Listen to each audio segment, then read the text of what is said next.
না, নিশ্চিতভাবে গণতান্ত্রিক প্রক্রিয়ার মাধ্যমে আমাদের ছোট ভাইজানের নেতৃত্বে, আমাদের আইএসএফ দলের যারা রাজ্যের নেতৃত্ব আছে তাদের সকলের নেতৃত্বে আমাদের যে আজকে এই প্রতিবাদ মিছিল এবং বিক্ষোভ সমাবেশ এবং ডেপুটেশন, আমরা নিশ্চিতভাবে আমরা নির্বাচন কমিশনকে জানাবো, তাদের দলের পক্ষ থেকে তারা জানাবেন এবং তার যদি আগামী দিনে যদি সুরাহা না হয়, দল যেভাবে নির্দেশ দেবে আমরা সেভাবে আগামী দিনে আবারও লড়াই করবো গণতান্ত্রিক পদ্ধতিতে।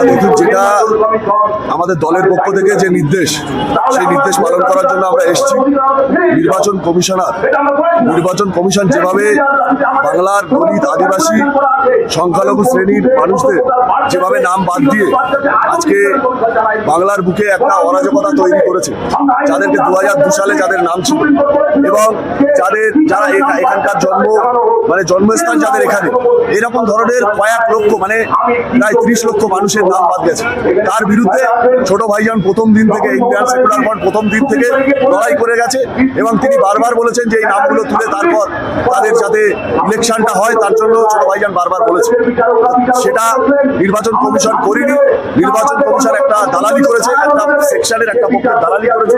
তার বিরুদ্ধে ছোট ভাইজান ডাক দিয়েছে আজকে এখান থেকে আমাদের যে প্রতিবাদ মিছিল হবে অবিলম্বে যাদের নাম বাদ গেছে তাদের নাম তুলতে হবে।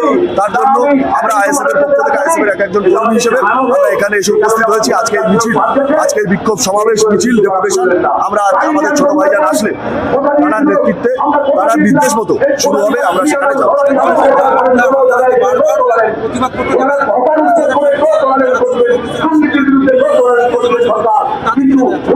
দেখুন, তারা তো আমার মনে হয় সাইনবোর্ড হয়ে গেছে। আগামী দিনে 80 জন কি আমার তো মনে হয় 8 জন থাকবে না। তারা তো বিজেপির সাথে পুরো একেবারে আমার মনে হয় যারা তৃণমূলের এমএলএ আছে সব বিজেপির সাথে গিয়ে লাইন দিচ্ছে। আমার মনে হচ্ছে যে তারা তৃণমূল কংগ্রেসটা মানুষের দল না, এই দলটা একেবারে স্বেচ্ছাচারিতায় পরিণত হয়েছিল। মানুষের উপরে জোর জবরদস্তি করে, মানুষের উপরে যে একেবারে স্টিম রোলার চালিয়েছে, তার ফলস্বরূপ